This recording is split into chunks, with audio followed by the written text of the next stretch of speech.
Je me joins aux voix qui appellent au changement.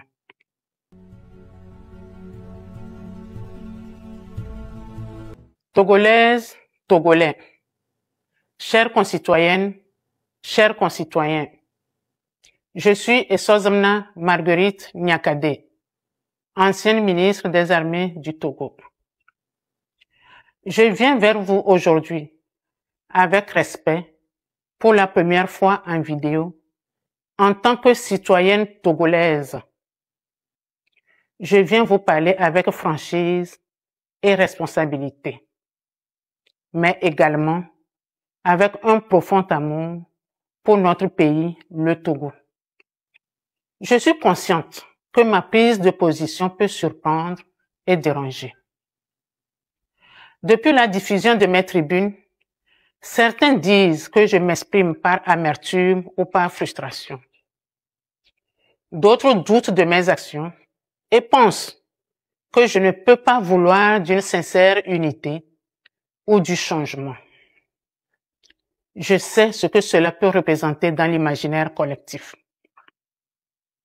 À cela, je réponds, oui, j'ai des liens familiaux avec la famille Gnassingbé. Oui, mes enfants en sont issus.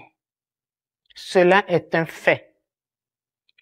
Mais il n'enlève rien à mon droit de m'exprimer en toute conscience sur la situation du Togo.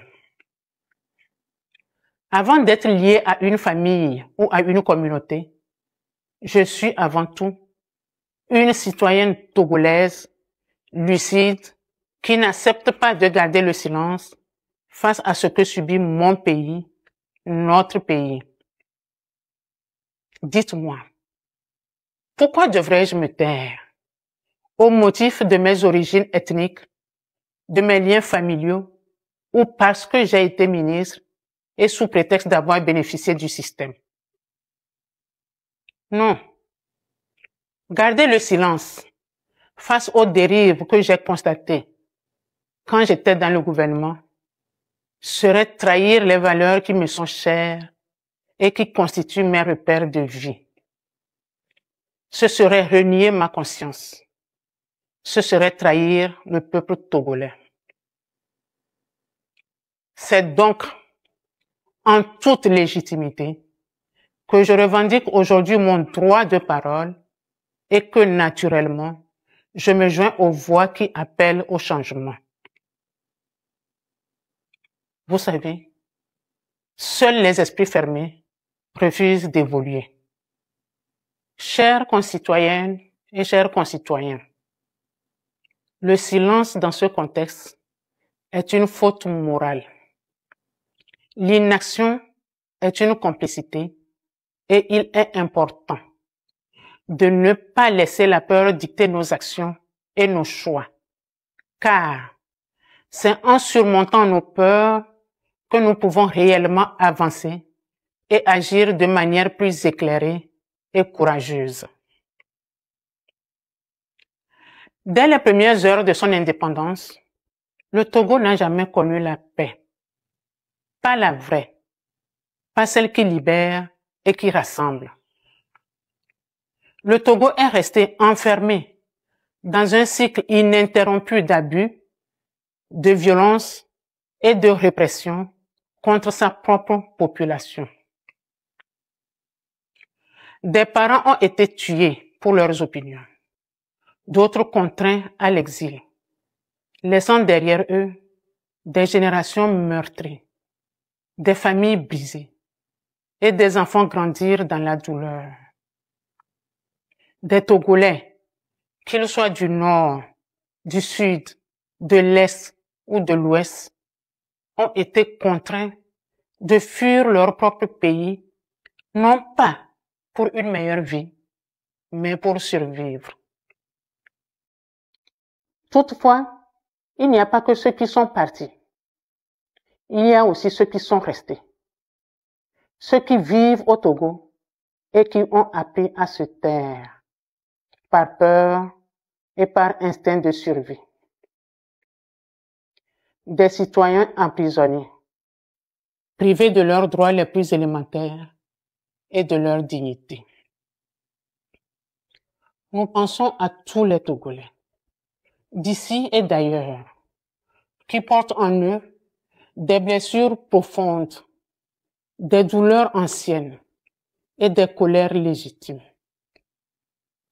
Il serait difficile d'imaginer toute cette souffrance parce qu'il faut la vivre pour la comprendre.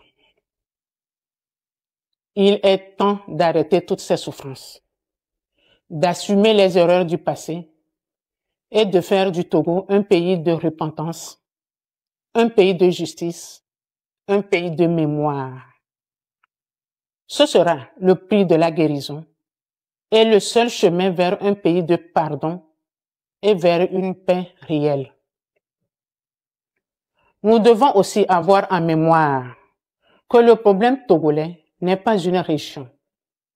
Le problème n'est pas non plus un nom de famille, ni une communauté.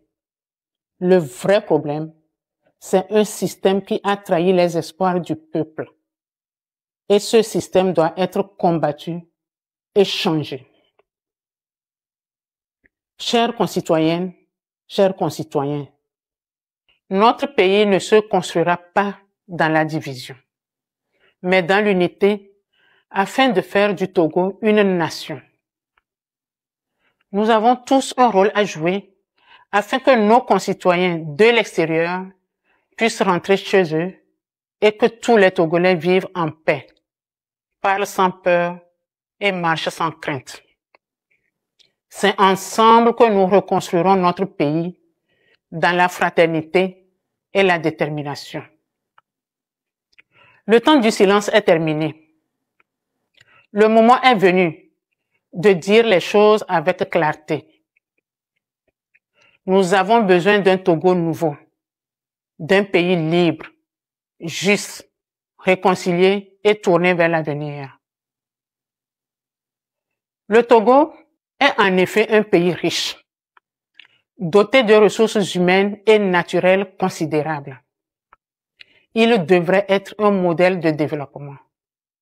Hélas, les années de privation de liberté, de mauvaise gouvernance, de corruption endémique et d'impunité ont gravement compromis notre avenir collectif. Nous sommes conscients qu'il n'est pas facile de gouverner et de diriger. Mais le régime actuel a eu le temps, les moyens et toutes les opportunités pour changer le destin du Togo.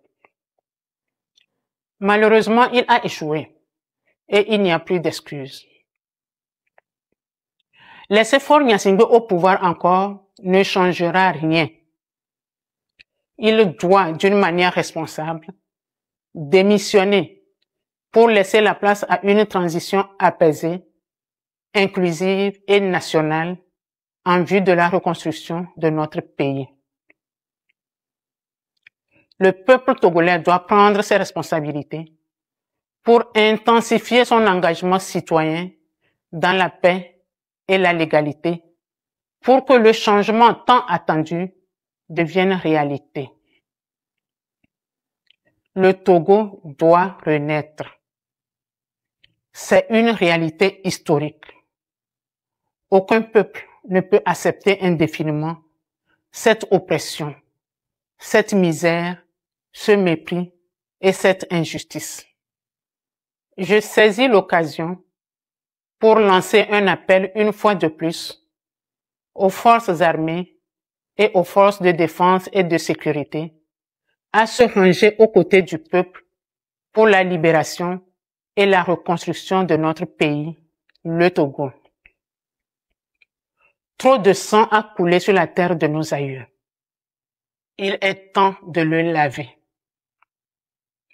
Mes chers compatriotes, ne laissons plus la peur dicter notre silence. Ne laissons plus la division nous empêcher de nous unir. Il est temps d'écrire une nouvelle page. Il est temps de reconstruire un pays où chaque Togolais aura sa place, sa voix et sa dignité. Chers compatriotes, l'histoire nous regarde. Nos enfants attendent et le Togo espère un seul peuple, une seule nation, un seul avenir, le nôtre. Je vous remercie.